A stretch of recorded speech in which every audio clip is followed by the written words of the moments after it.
Women's basketball, women's sports really, but women's basketball has been on the rise. And it's kind of like what Magic and Bird was to men's basketball. Like this moment, we kind of needed something. This is to that just moment. And Caitlin's that moment. And I think a lot of it has to do with her logo. Imagine being so good, the league you saved turns against you. Caitlin Clark isn't just a star. She's a spark that ignited a WNBA revolution. But instead of praise, she's getting tech fouls, hostile headlines, and silence from the top. Now, a legend suburb is breaking that silence. You need to hear what she uncovered. And in my experience, that is the rule. Yeah. That's not the exception to the rule. Yeah. And it feels like the narratives that have gotten formed in our league, it's like the exception to the rule gets spun as if it's the rule. Yeah. It's like the small little thing that happens gets Turns into taken as if something big. it's always happening, right? Yeah. Like one person might not like somebody, now the whole league doesn't like somebody. You know, Yeah. you get it. Yeah. So I love that you said that, mainly because that has been my experience. Let's start with a podcast that blew the lid off. Sue Bird. Yeah, the four-time WNBA champ, Olympic gold medalist. Absolute legend dropped a truth bomb on her Bird's View podcast. Instead of praising Caitlin Clark for setting records and bringing millions of new fans to the game, she took a hard left. She talked about something deeper, something disturbing. She said WNBA PR teams were actively downplaying Clark's success. Actual league memos told broadcasters to limit Caitlin's segments and instead focus on league-wide storylines. That's wild. Now ask yourself, why would a league that's booming in popularity because of one rookie try to dim her light? Sue compared it to her own rookie year, where veterans lifted her up, not held her back. And the way she said it, you could hear the frustration. This wasn't bitterness. It was disappointment. And when someone like Sue Bird speaks out, you know it's not just noise, it's a warning. So, what exactly is going on here? Here's where things start to get uncomfortable. Sue talked about a behind-the-scenes WNBA meeting where a senior exec literally asked, "Can we use the race angle to boost mid-season ratings?" That's not just bad PR. That's playing with fire. Instead of just letting Caitlin Clark and Angel Reese shine for their talent, the league reportedly tried to create a narrative, black versus white, grit versus grace. And it wasn't subtle. There was an actual memo floating around titled Racial Arc Storyline Tactics. It included ideas like using split-screen graphics of Clark and Reed with phrases like ice versus grit, basically turning their skin tone and play style into a media hook. But here's the thing. Caitlin and Angel didn't ask for that.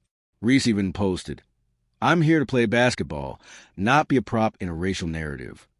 Clark echoed the same. "We're athletes first." This wasn't empowering.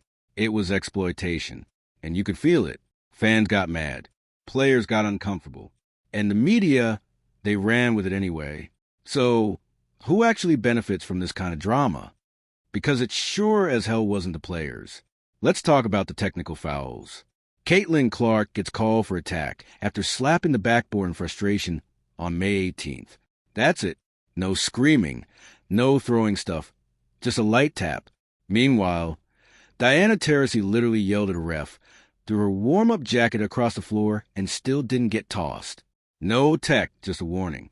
What are we doing here? Fans noticed. Social media blew up with side-by-side clips. Same actions, different reactions. Then came the leaks. Referees reportedly received a memo on May 10th, specifically saying rookies like Clark should be monitored for unsportsmanlike conduct. Basically, ref them harder. Imagine being a 22-year-old kid carrying the weight of the league, and every time you show a little fire, boom, tet up. That's not discipline. That's targeting. And if that's happening to Caitlin Clark, someone with massive media backing, what's happening to other rookies we don't hear about? Makes you wonder who's really calling the shots and why they're so afraid of letting a young player simply be great. Caitlin Clark fans are everywhere and they're loyal. We're talking packed arenas, number 22 jerseys flying off shelves, and school kids busting in just to see her play.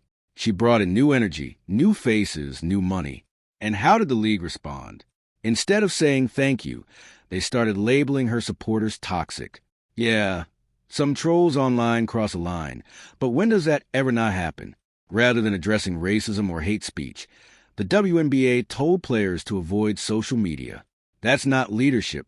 That's avoidance. Sue Bird and Megan Rapinoe weren't having it. On their podcast, Rapinoe said, "You can't wish racism away. You confront it."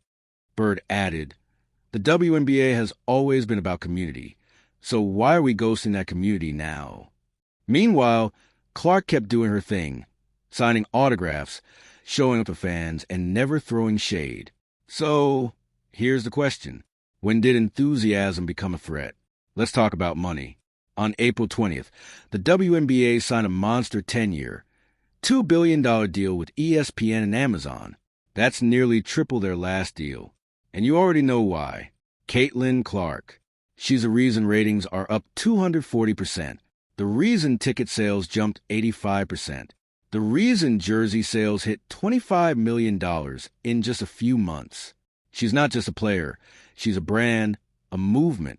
And yet, they still try to hold her back. A leaked internal doc titled, "Safe versus Star Power" laid it out. Option A, go all in on Clark. Option B, mix in drama, rivalries, and balance the exposure. Why? Because they were scared of making it too much about her. But how do you grow the league without celebrating your biggest draw? You don't dim LeBron. You don't downplay Serena. You lean in. So why is the WNBA playing scared? What happened next was sad and predictable. Instead of leaning into Clark's greatness, the league leaned into the drama. Every hard foul turned into a headline. Every technical foul turned into a viral clip. Every little scuffle became Caitlin versus the world. The game-winning shots, the record-breaking assists, barely a whisper. Why? Because controversy clicks. But clicks don't build loyalty. And the fans started noticing. A poll of WNBA season ticket holders showed 42% felt like the league was using controversy to sell tickets. Even sponsors started pulling back. Some delayed Caitlin-focused ads because they didn't want to be part of the mess. Think about that. The most exciting rookie in years being sidelined by spin. All because somebody thought drama was better than dominance. Now, here's where it gets even more real. A leaked audio from a May 15th executive meeting showed just how divided the league is. One exec said, "She's our cash cow. We can't hide her." Another shot back. Clicks from conflict don't build long-term fans. They were arguing over how to market Caitlin Clark. Do you highlight her brilliance or stir up beef? The old school folks want to keep things balanced, but the new school voices, they saw the wave coming. Here's the truth. You don't get a generational star and treat her like a side character. You build around her like Jordan in the 90s, like Steph in the 2010. Caitlin Clark isn't the problem. She's the blueprint. So why does it feel like they're scared of their own success? You know who really felt the impact? The players themselves are the ones in the spotlight, and the ones watching from the bench. Angel Reese didn't ask to be cast as the villain. Caitlin Clark didn't ask to be painted as a hero. They never auditioned for a rivalry. They just want to play the game they love, compete at the highest level, and earn respect. But the league's spin machine decided otherwise. It started packaging their stories like it was a scripted drama series complete with good guys, bad guys, and media-fueled tension that didn't reflect reality. Rhee went on record saying, "I'm not here to be a character in a rivalry. I'm here to play." Clark echoed that same maturity and grace. "I respect all my opponents. I'm just focused on my game." That's not just professionalism, and that's leadership. That's exactly the kind of example young fans should be seeing. Athletes focus on their craft, not manufactured feuds. But what did the league do instead? They fed the fire. They pushed narratives that made headlines, but missed the heart of the game. Instead of telling the truth that both women are groundbreaking talents, rewriting the future, they pushed tension and division. And that's not just unfair, it's lazy storytelling. It turns elite athletes into props, into plot devices, into headlines instead of heroes.